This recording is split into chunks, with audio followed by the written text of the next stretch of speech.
কদিন আগে বক্তৃতা করছিল, এই শক্তিপুরে প্রতাপ সংঘ মাঠে এসে বক্তৃতা করে বলছিল 17ই এপ্রিল বোধহয় বক্তৃতা করে কি বলছিল যে অমিত শাহকে যে পুলিশ সিকিউরিটি দেয় সেই পুলিশ কি করে হুমায়ুন কবিরকে সিকিউরিটি দেয়, কি করে নওশাদকে সিকিউরিটি দেয়।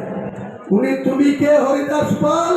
তুমি বলছো যে সেন্ট্রাল গভর্নমেন্টের সিকিউরিটি ছেড়ে দিক, আমি সিকিউরিটি দেব।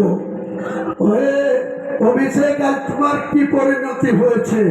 তোমার 100 জন পুলিশ নিয়ে রাত্রিবাস করতা কালীঘাটের বাড়িতে, কালকে সন্ধ্যা 6:30টার মধ্যে তোমার কাছে মাত্র 2টো পুলিশ আছে, সব সরিয়ে দিয়েছে। সরকারে তাই আসতে শুভেন্দুরা মুখ্যমন্ত্রী নাই হতেই গতকাল সন্ধ্যায় তোমার সমস্ত সিকিউরিটি সরিয়ে দিয়েছে। তোমার ডান হাত তুলাবাজের আরেকজন কুখ্যাত লোক ফলতার জাহাঙ্গীর, তারও 18 জন সিকিউরিটি ছিল, পরশুদিনই সব চাকরি গুটিয়ে দিয়েছে। মমতা বন্দ্যোপাধ্যায়, আপনারও Z+ সিকিউরিটি ছিল।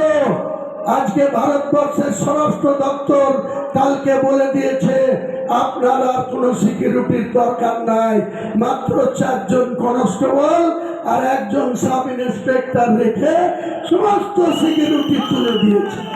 হুমায়ুন কবিরকে সিকিউরিটি দিয়েছে কলকাতার হাইকোর্টের জাজ সাহেব ম্যাডাম ডক্টর সুব্রা ঘোষ, আর স্বরাষ্ট্রমন্ত্রক সেটাকে ইমপ্লিমেন্ট করেছে। তোমার ক্ষমতা থাকে তো তুমি আমার সিকিউরিটি তুলে দেখাও, চ্যালেঞ্জ থাকলো। নিজেকে পাপ করেছো, তার জন্য প্রায়শ্চিত্ত তোমাকে করতে হতোই। এবারের বিধানসভা নির্বাচনে মমতা বন্দ্যোপাধ্যায় পাপের প্রায়শ্চিত্ত পূর্ণ হয়েছে। মনমোহিনী হেলথ কেয়ার, স্বাস্থ্য সেবায় অটুট শ্রেষ্ঠত্বের শিরোপা।